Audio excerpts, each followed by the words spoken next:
Hello friends, welcome to today's video. Today we're going to talk about why I chose to homeschool as a single mom and the nitty-gritty of how I make it happen with my busy schedule.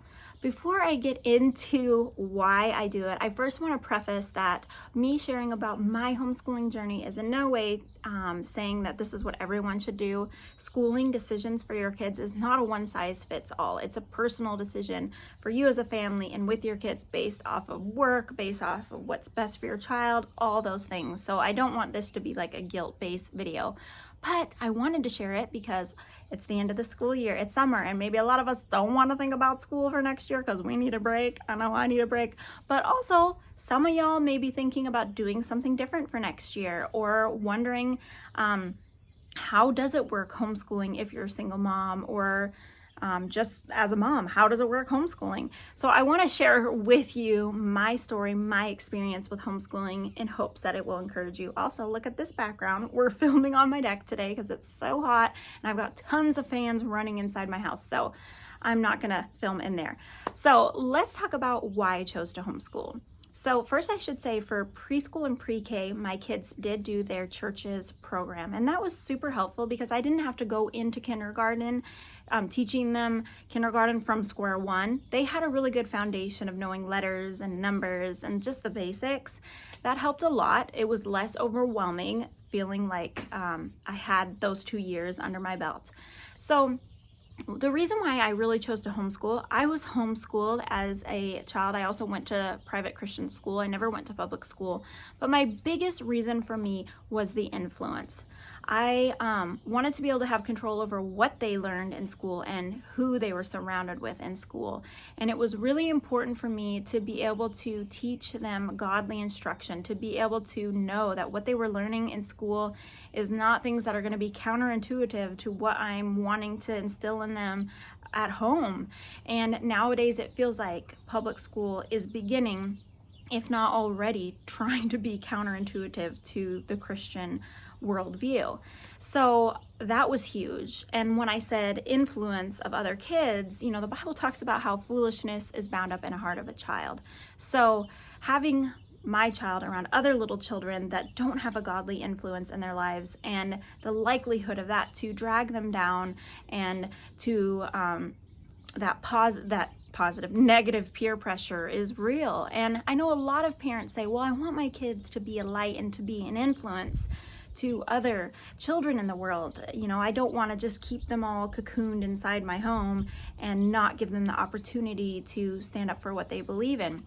And I think that's a really valid point, but I would counter that with saying that you don't throw someone into a job without training them and instructing them first. You know, someone doesn't just become a doctor by saying, I'm a doctor now and I'm just gonna learn on the fly. There's a lot of training that goes into that.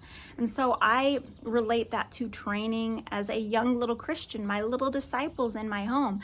My job, this is what I personally believe, is to instruct them and train them and teach them as much as I can in their 18 years at home in the ways of the Lord so that when they are an adult, they have that strong foundation. They know what they believe. They know how to stand against the lies and the attacks of the world. And when you think about it, most schools are like 6 hours long and then they come home and they're only with their parents for a few hours and they go to bed. And so there's not a lot of time to spend together. And that leads into my second point is time.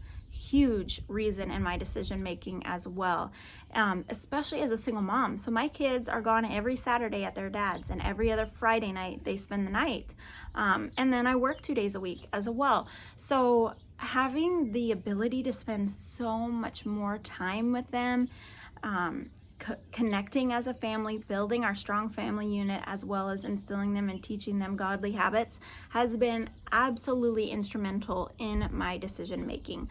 I don't know how single moms do it where they're working full time and their kids are in public school and then they're gone at their dad's. That's not very much time together.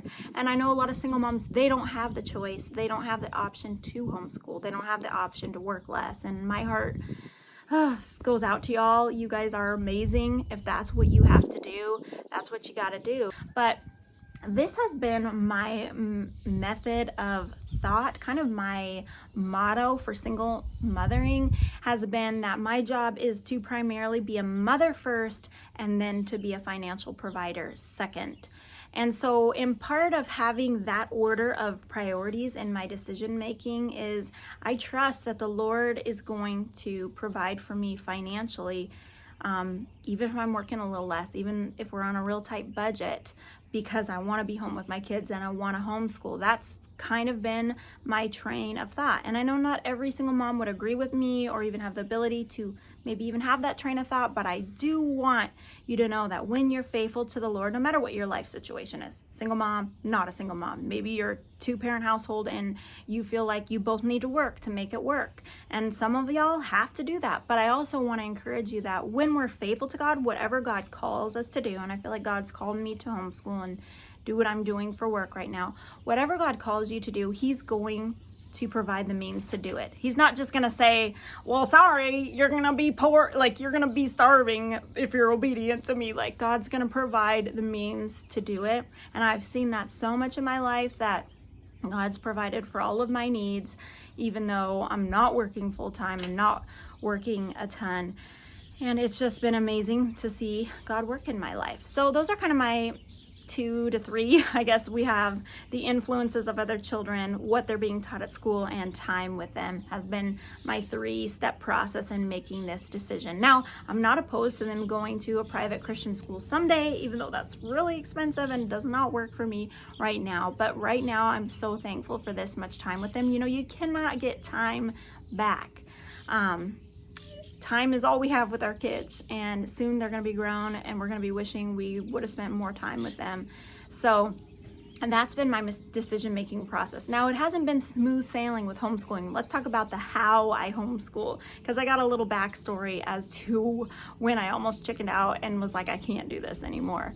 So I work 2 days a week. So on the days I work, my parents do homeschooling with them, which is incredibly awesome, and I'm so thankful for that. So I pack up their schoolwork in this little rolling suitcase and take it over to their house when I go to work. So that's how I function with homeschooling, being able to get it done 5 days a week, but working 2 of those days. But back when Emma was in, second grade, so last year, right before COVID, I was like, this is so hard. I don't know if I can keep doing this. This is not fun for me. I was never the fun homeschool mom that was like, I love all the crafts and this is going to be awesome and we're going to do all these activities and this and that. That was not me. I was doing it for my beliefs and my conviction reasoning, not because I thought this was going to be like the most fun thing in the world. So I almost was like, I think I need to put her in public school. Like, I am so dealing with anxiety a lot. At that time, I wasn't having many breaks from the kids. They were going to their dad's less, and so I was just overwhelmed. So I signed her up for public school and everything, and I kept talking with Emma about it, asking her what she thought about it. And then she said one night, Mom, I'm worried about not spending as much time with you. And that was like okay, we're not going to do it. When I go back to the concept of time. And so I canceled signing her up, and then right after that, not long after that, COVID hit. And so I was like, well, thank goodness, because we would have been back at square one if I had done that. And there was a huge transition in my train of thought when it came to homeschooling, which has been incredible for this year, being on my 4th year of homeschooling. Emma's in 3rd grade now. Has been the Lord worked on me with this new train of thought. I realized and accepted that homeschooling was going to be hard. I just needed to live with that. It's going to be hard, and that's okay. If I tell myself, why isn't it easier? Maybe if it's easier, that means it's meant for me. If it's easier, no. My new concept is it's going to be hard no matter what. This is a sacrifice. It's not going to be easy. I'm going to get frustrated sometimes. I'm going to get worn out sometimes, but it's going to be worth it. And I'm so thankful for the Lord having that change of thought that He gave me during last year because this year has been way better. So that's a little bit of my homeschooling journey, why I made this decision to do it. If you have any other questions about homeschooling, please put them in the comments below or share with me a little bit about your schooling decision and your experience with that, whether you homeschool or put your kids in public school or private school. I would love to know. Please give this video a thumbs up if you liked it. That would be awesome for my little YouTube channel. And if you're not subscribed and my content has been helpful for you, please hit that little subscribe button. It's free, it doesn't cost anything.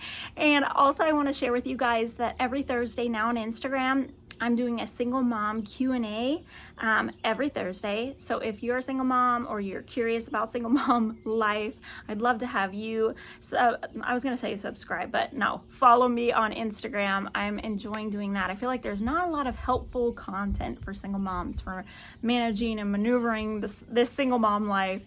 So that's what I'm doing every Thursday. All right, you guys, I'm gonna sign off. I'm gonna see you next Tuesday. I was almost gonna say Monday, but Tuesday. Alrighty, bye guys.